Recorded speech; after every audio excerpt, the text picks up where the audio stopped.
मौजूद हूं ईडी दफ्तर के बाहर, जहां पर अरविंद केजरीवाल पिछले 10 घंटे से ईडी के लॉकअप में है। अरविंद केजरीवाल के घर कल ईडी की टीम रात 7 बजे पहुंची, 9 बजे उनको गिरफ्तार किया गया और उसके बाद जब ईडी की टीम उनको उनके घर से लेकर निकली तो सबसे पहले उनका मेडिकल कराया गया और उसके बाद उनको ईडी दफ्तर में ही लॉकअप में रखा गया है। अरविंद केजरीवाल से कल रात कोई पूछताछ नहीं हुई और अरविंद केजरीवाल ने पूरी रात लॉकअप में बिताई है। आम आदमी पार्टी लगातार इस मामले में अब विरोध प्रदर्शन करने की तैयारी कर रही है। अलग अलग जगह पर आम आदमी पार्टी के कार्यकर्ताओं की तरफ से विरोध प्रदर्शन का कॉल दिया गया है। तो सड़क से लेकर कोर्ट तक आज आम आदमी पार्टी अरविंद केजरीवाल की गिरफ्तारी का विरोध करने वाली है, क्योंकि सुप्रीम कोर्ट में भी कल रात अरविंद केजरीवाल की गिरफ्तारी का विरोध करते हुए याचिका लगाई गई थी। कल रात अर्जेंट सुनवाई की मांग की गई थी, लेकिन कल सुनवाई नहीं हो पाई। ऐसे में आज अरविंद केजरीवाल की याचिका पर सुप्रीम कोर्ट में मेंशनिंग जरूर की जाएगी, लेकिन कोर्ट से कोई राहत मिलेगी या नहीं ये भी देखना होगा। लेकिन उसके साथ साथ अरविंद केजरीवाल को आज ईडी पीएमएलए कोर्ट में पेश करेगी, क्योंकि अरविंद केजरीवाल की गिरफ्तारी के बाद अब उनकी ज्यादा से ज्यादा दिन की रिमांड मांगी जाएगी, क्योंकि बार बार ईडी ये कह रही है कि इस पूरे मामले में अरविंद केजरीवाल का सामना करवाया जाना है के कविता से। के कविता से सामने बिठाकर पूछताछ की जानी है और इसके अलावा पूरी जो लगातार अलग अलग कड़ियां ईडी जोड़ रही है इस पूरे मामले में, जिसमें अरविंद केजरीवाल का नाम सबसे टॉप पर है। वहीं आम आदमी पार्टी के कार्यकर्ता अब दिल्ली में बीजेपी मुख्यालय को घेरने की तैयारी कर रहे हैं। आम आदमी पार्टी की तरफ से बाकायदा प्रोटेस्ट का कॉल दिया गया है, जिसमें यह कहा गया है कि सभी कार्यकर्ता बीजेपी मुख्यालय में पहुंचे, जहां पर अरविंद केजरीवाल की गिरफ्तारी को लेकर विरोध प्रदर्शन किया जाएगा। लेकिन दिल्ली पुलिस ने पुख्ता इंतजाम कर रखे हैं, हर जगह पर बैरिकेडिंग की गई है, पुख्ता बंदोबस्त किए गए हैं। ईडी दफ्तर के बाहर देखिए लगातार दिल्ली पुलिस के जवान कल रात से तैनात हैं, बैरिकेडिंग की गई है। किसी को भी ईडी दफ्तर की तरफ बेवजह जाने की इजाजत नहीं है। जो भी जाना चाहता है उसकी बाकायदा चेकिंग, उससे पूछताछ की जा रही है, उसके बाद ही यहां से अंदर जाने दिया जा रहा है। वही ऐसे ही हालात आईटीओ पर है, जहां पर आम आदमी पार्टी का दफ्तर है। आईटीओ से आम आदमी पार्टी के दफ्तर जाने वाली रोड को पूरी तरह बंद कर दिया गया है, बैरिकेड्स वहां पर लगा दिए गए हैं। बीजेपी मुख्यालय तक जाने वाली रोड को भी पूरी तरह बंद कर दिया गया है। आपको बता दें कि अरविंद केजरीवाल ने गिरफ्तारी से बचने के लिए जो दिल्ली हाईकोर्ट में याचिका दाखिल की थी, उस याचिका को पर अरविंद केजरीवाल को कोई भी अंतरिम राहत कल नहीं मिली थी। जब कल अरविंद केजरीवाल की याचिका को खारिज कर दिया गया तो यह बताया जा रहा था कि 2 जजों ने करीब 20 मिनट तक इस मामले को देखा। ईडी की तरफ से सभी सम्मन की गंभीरता की बात कोर्ट में रखी गई और अरविंद केजरीवाल की तरफ से उनकी जो अनदेखी की गई, क्योंकि अरविंद केजरीवाल को 9 सम्मन भेजे गए थे, लेकिन अरविंद केजरीवाल एक भी सम्मन में कोर्ट में पेश नहीं हुए और आखिरकार कल ईडी 10वां सम्मन लेकर अरविंद केजरीवाल के घर पर 7 बजे पहुंचती है। इसके अलावा जब याचिका खारिज हुई अरविंद केजरीवाल की, तो 1 घंटे के अंदर ईडी की टीम अरविंद केजरीवाल के घर पर कल शाम 7 बजे पहुंच गई थी और उसके बाद 2 घंटे की पूछताछ की गई। अरविंद केजरीवाल के घर की तलाशी ली गई, बाकायदा ईडी के कई बड़े अधिकारी वहां पर पहुंचे, ईडी की टीम वहां पर पहुंची और उसके बाद अरविंद केजरीवाल को 9 बजे गिरफ्तार कर लिया गया। पूरी फॉर्मेलिटीज पूरी की गई और फिर 11 बजे के बाद अरविंद केजरीवाल को लेकर ईडी की टीम अरविंद केजरीवाल के घर से निकलती है और उसके बाद जहां रात भर ईडी दफ्तर के लॉकअप में अरविंद केजरीवाल को रखा गया, आज दोपहर 2 बजे ईडी उन्हें कोर्ट में पेश करेगी। राउज एवेन्यू कोर्ट में अरविंद केजरीवाल को पेश किया जाएगा। इस पर आम आदमी पार्टी अब लगातार राजनीति कर रही है, अरविंद केजरीवाल की सुरक्षा को लेकर अलग अलग विषयों पर चिंता जता रही है। सुनिए आम आदमी पार्टी की नेता, दिल्ली की सरकार की मंत्री आतिशी ने इस पूरे मामले पर क्या कहा। एक ऐसे केस में गिरफ्तार करना जहां पर आज तक ईडी कोर्ट्स के सामने कोई भी सबूत नहीं रख पाई है, सिर्फ और सिर्फ ये दिखाता है कि ये भारतीय जनता पार्टी का डर है, ये प्रधानमंत्री नरेंद्र मोदी जी का डर है। प्रधानमंत्री नरेंद्र मोदी जी को, भारतीय जनता पार्टी को ये लगता है कि अगर देश में कोई एक नेता है जो उन्हें चैलेंज कर सकता है तो उस नेता का नाम अरविंद केजरीवाल है। इसलिए भारतीय जनता पार्टी और प्रधानमंत्री नरेंद्र मोदी जी हर संभव कोशिश कर रहे हैं कि वो अरविंद केजरीवाल को कुचल दें, आम आदमी पार्टी को कुचल दें। तभी एक के बाद एक आम आदमी पार्टी के एक एक नेता को गिरफ्तार किया जा रहा है। आज आम आदमी पार्टी के number 1, number 2, number 3, number 4, number 5 कि सारे नेताओं को झूठे आरोपों पर भारतीय जनता पार्टी शासित केंद्र सरकार और उनके पॉलिटिकल हथियार इन्फोर्समेंट डायरेक्टोरेट ने गिरफ्तार कर लिया है। तो वहीं आम आदमी पार्टी के नेता गोपाल राय ने भी एक बड़ा आरोप लगा दिया है। उनका कहना है कि अरविंद केजरीवाल के परिवार को हाउस अरेस्ट कर लिया गया है, उनको किसी से मिलने नहीं दिया जा रहा। जब वो भी उनके परिवार से मिलने के लिए पहुंचे तो उनको अंदर जाने की इजाजत नहीं दी गई। और यही वजह है कि गोपाल राय ये आरोप लगा रहे हैं कि अरविंद केजरीवाल के परिवार को हाउस अरेस्ट क्यों किया गया, वो ये सवाल पूछ रहे हैं। लग रहा है जैसे कि परिवार को भी इन्होंने हाउस अरेस्ट कर लिया, जिससे मिलने ही नहीं देंगे। ये मुझे लगता है कि इन्होंने सचमुच में जो है जिस तरह से व्यवहार किया जा रहा है, इस देश में तानाशाही इन्होंने घोषित कर दिया है। मुझे अभी अभी खबर मिली है कि पार्टी कार्यालय को भी चारों तरफ से सील कर दिया गया है और यहां पर मैं उनके परिवार से मिलने के लिए आया हूं। परिवार को भी हाउस अरेस्ट कर लिया गया है, किसी को भी आने जाने नहीं दिया जा रहा है। अगर उनके परिवार की हालत क्या है कल रात से, किसी को नहीं पता है। नहीं, अभी कह रहे हैं इंतजार करिए, इंतजार करिए, इंतजार करिए। अरे मुख्यमंत्री के परिवार से, उनके माता पिता घर में हैं, वो बीमार हैं, उनकी पत्नी घर में है, उनसे मिलने के लिए हमें इंतजार क्यों करना है? क्या गुनाह उनका है, क्या गुनाह मेरा है? किस कानून के तहत रोका जा रहा है? अरविंद केजरीवाल को गिरफ्तार किया गया, कहा जा रहा है भ्रष्टाचार की वजह से गिरफ्तार किया गया है। उनके परिवार को किस कानून के तहत हाउस अरेस्ट किया गया है? मुझे किस कानून के तहत रोका जा रहा है?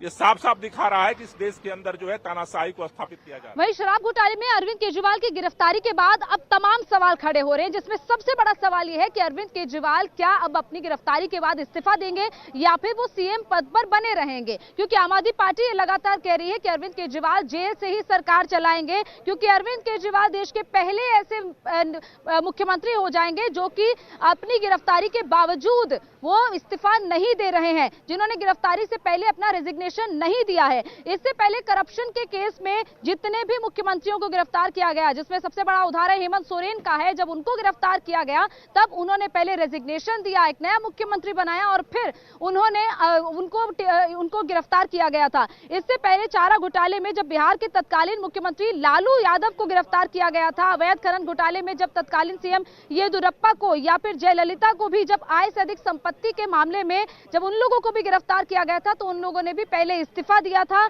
लेकिन इतना ही नहीं, करीब 51 दिन पहले जब झारखंड के मुख्यमंत्री हेमंत सोरेन को भी गिरफ्तार किया गया था तो उन्होंने भी इस्तीफा दिया था, लेकिन अरविंद केजरीवाल ने इस्तीफा नहीं दिया है। भास्कर मिश्रा इस वक्त हमारे साथ राउज एवेन्यू कोर्ट से और अभय पराशर केजरीवाल के घर से सीधे हमारे साथ लाइव जुड़ चुके हैं। भास्कर, अरविंद केजरीवाल ना रिजाइन दे रहे हैं और इसके अलावा जो लगातार उनकी पार्टी कह रही है कि जेल से ही सरकार चलाएंगे। और बिल्कुल अरविंद केजरीवाल इतनी आसानी से रिज़ाइन नहीं देंगे। आपने मनीष सिसोदिया की गिरफ्तारी के बाद भी ये देखा था कि बहुत बाद में जाके उन्होंने गिरफ्तारी दी थी और अरविंद केजरीवाल की गिरफ्तारी के बाद क्या परिदृश्य उत्पन्न होने वाला है इसका अंदाज़ा पहले से था और इसलिए ये तैयारी कर ली गई थी। ये कहा गया था कि जेल से दिल्ली के मुख्यमंत्री दिल्ली की सरकार को चलाएंगे, लेकिन ये प्रैक्टिकल नहीं होता है, परेशानी होगी। अब ये देखिए कि दिल्ली सरकार में वरीयता के क्रम में अरविंद केजरीवाल के बाद कौन है जो देख सकते हैं। अरविंद केजरीवाल अगर जेल में रहेंगे तो उनके बाद जो प्रमुख कार्य है वो आतिशी सिंह के द्वारा किया जाएगा। दिल्ली सरकार के तमाम जो इम्पोर्टेंट मिनिस्ट्रीज हैं वो आतिशी सिंह के पास में है और उसके बाद नंबर आता है सौरभ भारद्वाज का। ये दो बड़े मंत्री हैं दिल्ली सरकार के जिनके पास तमाम बड़ी जिम्मेदारी है, ऐसी जिम्मेदारी जिनको लेके चाहे वो शिक्षा हो, स्वास्थ्य हो, वित्त की बात हो, तो ये तमाम बातें जो आम आदमी पार्टी के लीडर वोट मांगने के लिए जनता के बीच जाते हैं तब जो करते हैं वो सारी जिम्मेदारी अब इन दोनों नेताओं के पास में है। तो ये मान के चलें कागज़ पे बेशक अरविंद केजरीवाल इस्तीफा न दे, लेकिन सरकार चलाने की जिम्मेदारी खासतौर पे आतिशी सिंह और सौरभ भारद्वाज के पास में होगी।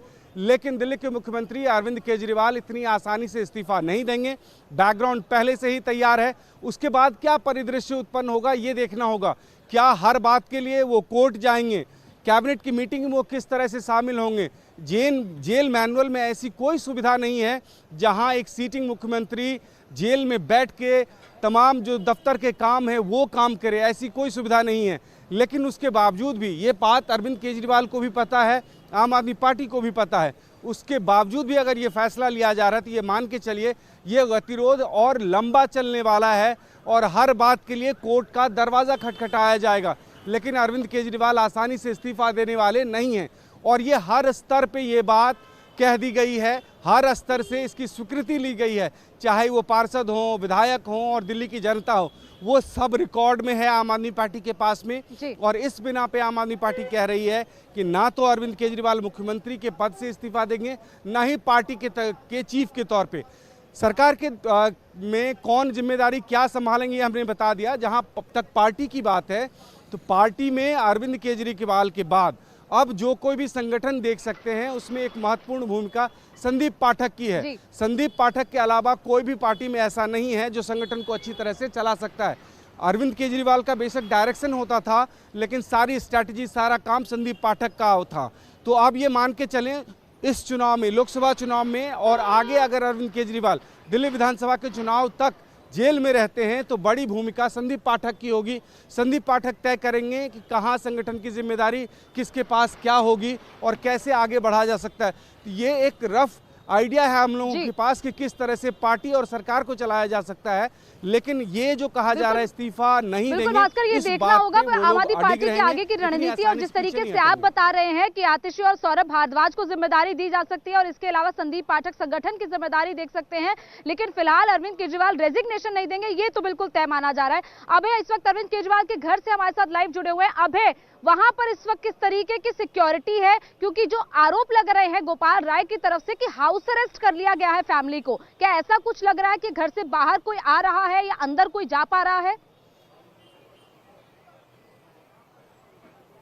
देखिए, सबसे पहले गौनिका मैं आपको तस्वीरें दिखा दूं। इस वक्त अरविंद केजरीवाल के घर की तरफ जाने वाला जो रास्ता है उसके बिल्कुल बाहर इस तरीके का इंतजाम किया गया है। अरविंद केजरीवाल का घर यहां से तकरीबन 100 मीटर की दूरी पर है, लेकिन उससे पहले ही उनकी गली के बाहर जो कॉलोनी का दरवाजा है इसे पूरी तरीके से बंद कर दिया गया है और यहां पर सिक्योरिटी जो है वो आप देख सकते हैं। जो यहां पर रहने वाले लोग हैं, सिर्फ उन लोगों को यहां पर आप ये एंट्री पॉइंट देख सकते हैं। ये एक एंट्री पॉइंट है, जितने भी लोग मिलना चाहते हैं या फिर आएंगे वो यहां पर अपना एक वैलिड रीजन जो है वो पुलिस को दिखाएंगे, या फिर जो यहां पर लोग जो भी इस प्रेमिसेस के अंदर जाना चाहते हैं उनकी चेकिंग की जा रही है, उनसे पूछताछ की जा रही है। बिना वजह किसी को भी इस रास्ते से अंदर नहीं जाने दिया जा रहा। आप देखिए जो कुछ गाड़ियां आ रही हैं ये इस इलाके के रहने वाले लोगों की हैं, लेकिन अरविंद केजरीवाल के घर के बाहर ही 100 मीटर पहले ही एक बड़ा गेट बंद कर दिया गया है और यहां पर पूरी तरीके से आवाजाही बंद कर दी गई है। अब क्योंकि राहुल गांधी को यहां पर पहुंचना है, 10 बजे के आसपास का समय है कि राहुल गांधी यहां पर आएंगे अरविंद केजरीवाल के परिवार से मिलने, तब यह देखने वाली बात होगी। अगर राहुल गांधी यहां पर पहुंचते हैं तो वो भी यहां पर आएंगे, उनकी गाड़ी को यहां पर रोका जाएगा और उसके बाद अगर वो वैलिड रीजन होता है कि हाँ परिवार में उनकी किसी से बात हुई है, उस तरीके से माहौल देखने के बाद ही उनको अंदर जाने दिया जाएगा। अंदर जाने दिया जाएगा या नहीं जाने दिया जाएगा ये भी जब वो यहां पर पहुंचेंगे उसके बाद ही पता चलेगा। तो फिलहाल जहां तक बात है हाउस अरेस्ट की, इस तरीके की कोई तस्वीर जो है अभी नहीं नजर आ रही है। परिवार के लोग घर के अंदर मौजूद हैं। सुरक्षा का कड़ा पहरा न केवल सिर्फ अरविंद केजरीवाल के परिवार के लोगों के लिए कि वो घर के अंदर मौजूद है तो क्या उनको हाउस अरेस्ट कर दिया गया है, उनको ही नहीं बल्कि इस पूरी रोड को इस तरीके से बंद कर दिया गया है। चाहूंगी सौरभ भारद्वाज इस पर प्रेस कॉन्फ्रेंस करें, सीधे वहीं ले चलते हैं। रखते थे सब देशों के अंदर जो न्यूनतम मानवीय मूल्य हैं, मिनिमम ह्यूमैनिटी है, उसका भी ध्यान नहीं रखा जा रहा। कल मैं वहीं पे था, अरविंद केजरीवाल जी की माताजी पिताजी तो जो जाते हैं उनको मालूम है कि खुद बिना सहारे के चल भी नहीं पाते हैं। एक आदमी उनको सहारा दे के वॉक कराता है। 80-85 साल की उनकी उम्र है, 2 बच्चे हैं। आपने अरविंद जी को गिरफ्तार कर लिया, रात को आप उनको ले गए, परिवार अब घर पे है। जो एक न्यूनतम मानवीयता है वो ये है कि परिवार के जो रिश्तेदार हैं, जो पार्टी के लोग हैं, जो सरकार में मुख्यमंत्री जी के साथ मंत्री थे, वो अरविंद जी की पत्नी से, माता पिता से, बच्चों से मिलके कम से कम ये तो कहेंगे कि माताजी पिताजी हम आपके साथ हैं, आपके साथ हम लोग खड़े हैं। केंद्र सरकार ने इतनी नैतिकता गिरा दी, कल से अरविंद जी के परिवार को किसी से नहीं मिलने दिया जा रहा। क्यों? ताकि ये mental torture, mental harassment, trauma उनको रहे कि देखिए हमारा बेटा गिरफ्तार हो गया तो आज दुनिया में कोई हमारे पास मिलने भी नहीं आ रहा। ये एक साइकोलॉजिकल गेम केंद्र सरकार एक चुने हुए मुख्यमंत्री के 85 साल के बूढ़े माँ बाप के साथ खेल रही है। मुझे लगता है कि इससे ज़्यादा शर्मसार करने वाली हरकत तो अंग्रेज़ों ने भी कभी नहीं की होगी। भगत सिंह भी गिरफ्तार हुए होंगे तो उनके माँ बाप जो है लोगों से मिल सके होंगे।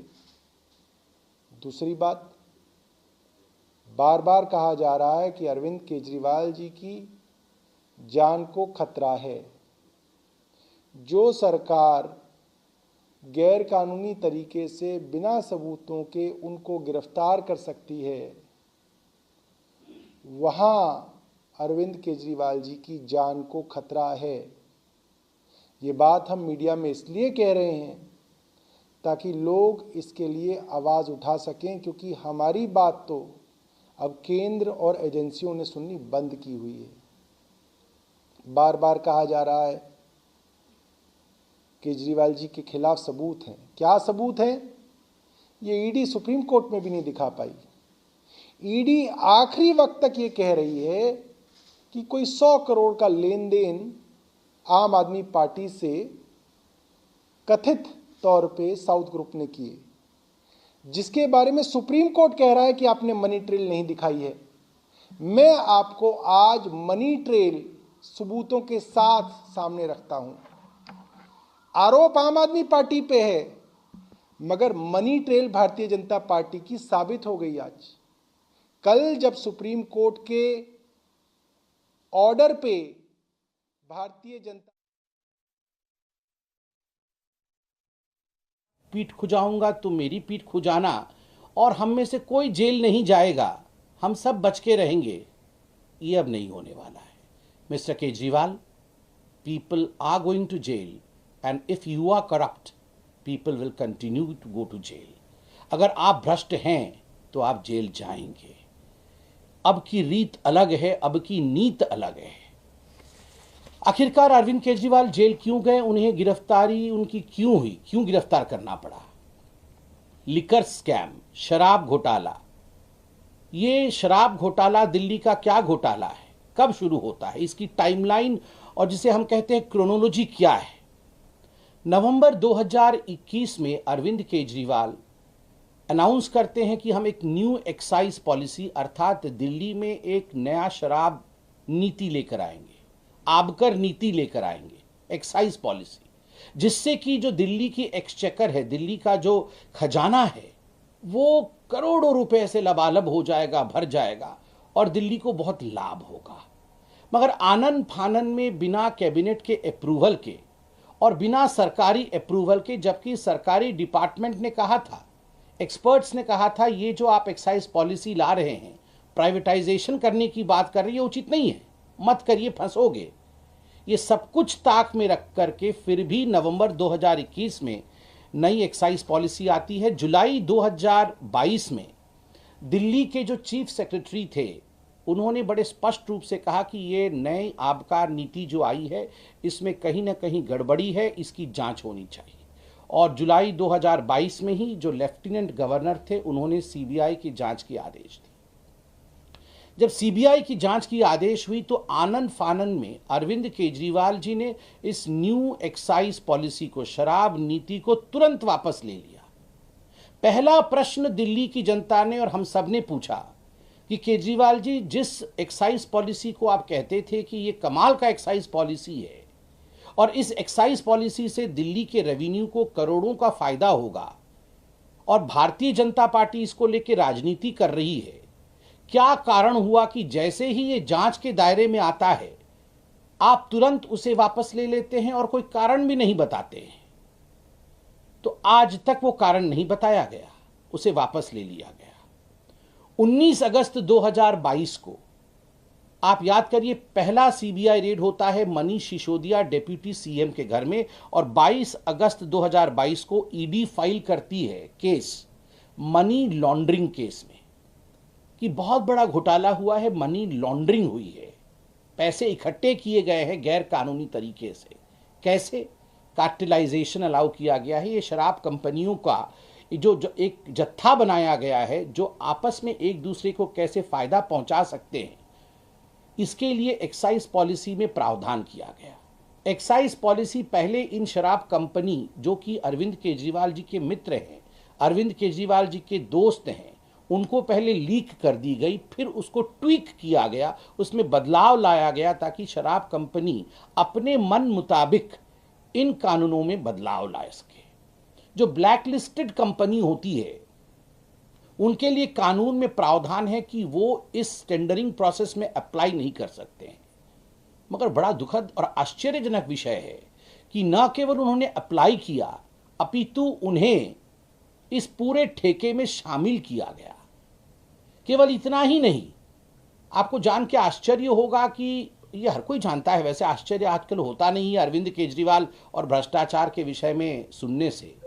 जो कमीशन इन शराब ठेकेदारों का बढ़ाया गया, पहले ये 5% पे था, 5% कमीशन ठेकेदारों को दिया जाता था, 12% कमीशन कर दिया गया और इसमें बातें सामने आई कि लगभग 6 से 7% कमीशन बैकडोर एंट्री होकर ये ब्लैक मनी के रूप में आम आदमी पार्टी के जो हमारे कार्यकर्ता हैं, बड़े नेता हैं, उनको दिया गया है। करोड़ों रुपए इस माध्यम से दिए गए हैं। इसके लिए दिनेश अरोड़ा जी इत्यादि आपके सामने जो जिन लोगों ने ये किया है वो अप्रूवर भी बने हैं और उनकी स्टेटमेंट आज पब्लिक डोमेन में है।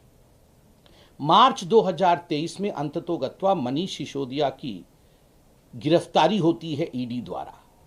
अक्टूबर 2023 में इसी केस में संजय सिंह जी की भी गिरफ्तारी होती है और अक्टूबर 2023 में ही समन भेजा जाता है, पहला समन अरविंद केजरीवाल जी को कि अरविंद केजरीवाल जी, प्रथम दृष्टिया प्राइमा फेसी ये लग रहा है कि मनीष सिसोदिया भी इन्वॉल्व है, संजय सिंह भी इन्वॉल्व है और कहीं ना कहीं जो स्टेटमेंट्स आ रहे हैं, चाहे वो विजय नायर जो कि कम्युनिकेशन हेड हैं आम आदमी पार्टी के, और बाकी जो ठेकेदार जो अप्रूवर बने हैं, उनके स्टेटमेंट से लग रहा है कि आप भी इसमें हिस्सेदार हैं, तो आप आइए और हमारे सामने पेश होइए, आपको ये हम लिबर्टी देते हैं, आप अपने विषय को रखिए।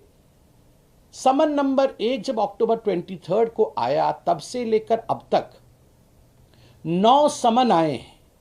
आश्चर्य का विषय है, एक भी समन में अरविंद केजरीवाल नहीं जाते हैं। अरविंद केजरीवाल जी की वो सेंस ऑफ एंटाइटलमेंट रहती है और वो बार बार कहते हैं कि ये इलीगल है, ये समन इलीगल है, इस समन के आधार पर मैं प्रस्तुत नहीं होऊंगा। मैं कोई छोटा मोटा व्यक्ति नहीं हूं, मैं मुख्यमंत्री हूं, मैं बहुत बड़ा व्यक्ति हूं, मुझे कैसे समन किया जा सकता है। आज गुरूर टूटा है। इस देश का कानून कहता है चाहे मुख्यमंत्री हो चाहे आम आदमी हो, यदि आपने कानून के मुताबिक काम नहीं किया है, कानून को तोड़ा है और समन किया जाएगा, तो आपको समन का सम्मान करना है, आपको आके प्रस्तुत होना है। अरविंद केजरीवाल नहीं आए, बीच में क्या हुआ आप देखिए। मनीष सिसोदिया और संजय सिंह, इन सारे विषयों को लेकर कई बार, ऐसा कोई कोर्ट हिंदुस्तान में बाकी नहीं है जिन कोर्ट में सुनवाई नहीं हुई इनकी बेल को लेकर और शराब घोटाले के विषय को लेकर।